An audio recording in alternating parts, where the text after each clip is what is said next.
शुभ लक्षण है। चिंता की कोई बात नहीं है। ओशो कहते हैं कि ऐसा बोलते ही दूसरा महत्वपूर्ण हो जाता है।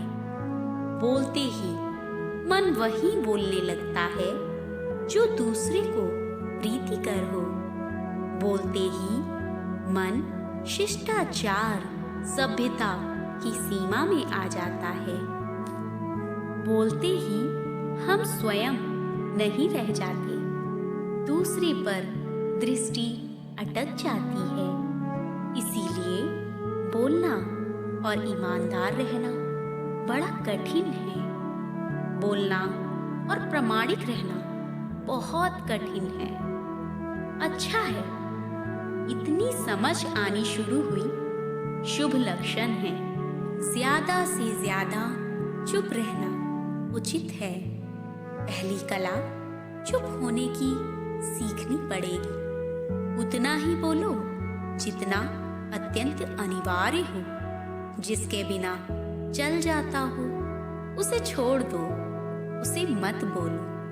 और तुम अचानक पाओगे कि 90% से ज्यादा तो व्यर्थ का है। ना बोलते तो कुछ हर्ज ना था, बोल के ही हर्ज हुआ। बड़े विचारक एस्कल ने कहा है कि दुनिया की 90% मुसीबतें कम हो जाएं अगर लोग थोड़े चुप रहें। झगड़े फसाद कम हो जाएं, उपद्रव कम हो जाएं, अदालतें कम हो जाएं अगर लोग थोड़े चुप रहें। जमीन का बहुत सा उपद्रव बोलने के कारण है। बोले कि फंसे। बोलने से एक सिलसिला शुरू होता है। सारी बात तो मौन सीखने की है। मौन प्रामाणिक होगा क्योंकि मौन में दूसरे की मौजूदगी नहीं है। झूठे होने की कोई जरूरत नहीं है। बोलने में झूठ बोला जाता है, मौन में झूठ का क्या सवाल है। मौन तो सच होगा ही। जब चुप हो तो दूसरे से मुक्त हो। जब बोलते हो तो दूसरे की परिधि में आ गए। जैसे ही बोले कि समाज शुरू हुआ। अकेले हो, चुप हो तो बस आत्मा है।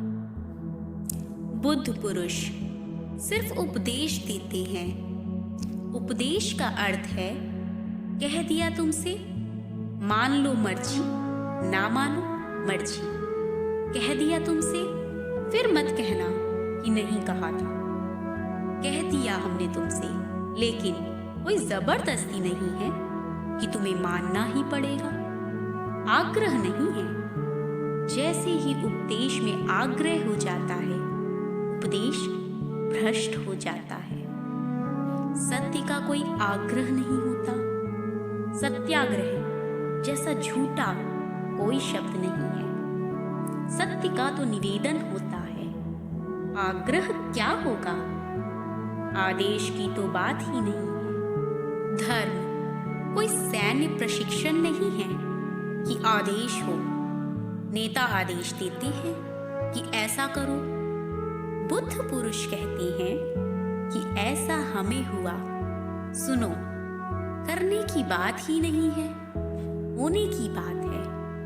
और इसीलिए अगर कभी तुम्हें कोई जीवित गुरु मिल जाए तो उन क्षणों को मत चूकना। मुर्दा संप्रदायों से तुम्हें कुछ भी ना मिलेगा। मुर्दा संप्रदाय ऐसे हैं जैसे तुम कभी कभी फूलों को किताब में रख देते हो। सूख जाते हैं, गंध भी खो जाती है, सिर्फ एक याददाश्त रह जाती है कि फिर कभी वर्षों बाद किताब खोलते हो, एक सूखा फूल मिल जाता है। संप्रदाय सूखे फूल ही हैं। शास्त्र किताबों में दबे हुए सूखे फूल हैं। उनसे ना तो गंध आती है, ना उनमें जीवन का उत्सव है, ना उनसे परमात्मा का अब कोई भी संबंध रह गया है। क्योंकि उनका उनकी कहीं जड़ें नहीं, अब पृथ्वी से कहीं वे जुड़े ही नहीं हैं, आकाश से भी नहीं जुड़े, सूर्य से उनका अब कोई संवाद ही नहीं रह गया, सब तरफ से कट गए, टूट गए। अब तो शास्त्र में पढ़े हैं, सूखे फूल हैं। अगर तुम्हें जिंदा फूल मिल जाए तो सूखे फूल के मोह को छोड़ देना। ओशो कहते हैं कि मैं जानता हूं अतीत का बड़ा मोह होता है, जानता हूं मैं कि परंपरा में बंधे रहने में बड़ी सुविधा होती है। पशु हैं, पक्षी हैं, पौधे हैं, उनका कोई समाज नहीं है। मनुष्य का समाज है, क्योंकि मनुष्य बोलता है, भाषा से समाज का जन्म हुआ। गूंगों का क्या समाज होगा भला, और अगर होगा तो वह भी किसी न किसी ढंग से बोलने पर निर्भर तो होगा ही, इशारों पर निर्भर होगा। जब तुम नहीं बोलते तब तुम एकांत में अकेले हो गए, भरे बाजार में भीड़ में खड़े हो, नहीं बोलते। हिमालय के शिखर पर पहुंच गए। जिसने मौन की कला जान ली वह भीड़ में ही अकेले होने की कला जान लेता है। वह अपने मन में डुबकी लगाने लगता है। वहां प्रामाणिकता का राज्य है, वहां सत्य का सौंदर्य है, झूठ होने का कोई कारण ही नहीं है, क्योंकि वहां बस तुम हो। जैसे तुम अपने स्नानागृह में प्रामाणिक हो जाते हो, जैसे क्षण भर के लिए पहले गुनगुनाते थे गीत, कोई फिक्र ना थी, क्योंकि कोई सुनने वाला नहीं था। स्नान गृह में सभी गायक हो जाते हैं। ऐसे दूसरों के सामने कहो गाने के लिए तो झिझकते हैं, शर्माते हैं। दूसरे की मौजूदगी शर्म पैदा करती है, झिझक पैदा करती है, क्योंकि दूसरा क्या सोचेगा, यह चिंता पैदा हो जाती है। कहीं मैं दूसरे को राजी ना कर पाया, गाया और कहीं दूसरे ने हंस दिया, मखौल हो जाएगा, मजाक हो जाएगा। तुमने ख्याल किया कि स्नानागृह में दर्पण के सामने तुम फिर से छोटे बच्चे हो जाते हो, मुंह बिचकाते हो, अपने पर ही हंसते भी हो। खो गए बीच के दिन, फिर तुम छोटे बच्चे हो गए। लौट आई एक प्रामाणिकता, एक सच्चाई। बाहर निकलते ही तुम दूसरे आदमी हो जाते हो। घर में तुम एक होते हो, बाजार में तुम और दूसरे भी हो जाते हो। जितनी दूसरे की और परायों की मौजूदगी बढ़ती चली जाती है, उतना ही जाल बड़ा हो जाता है, उतनी ही उलझनें पैदा होती जाती हैं। हजारों आंखों को राजी करना है, हजारों लोगों को प्रसन्न करना है, इसीलिए तो इतना पाखंड है।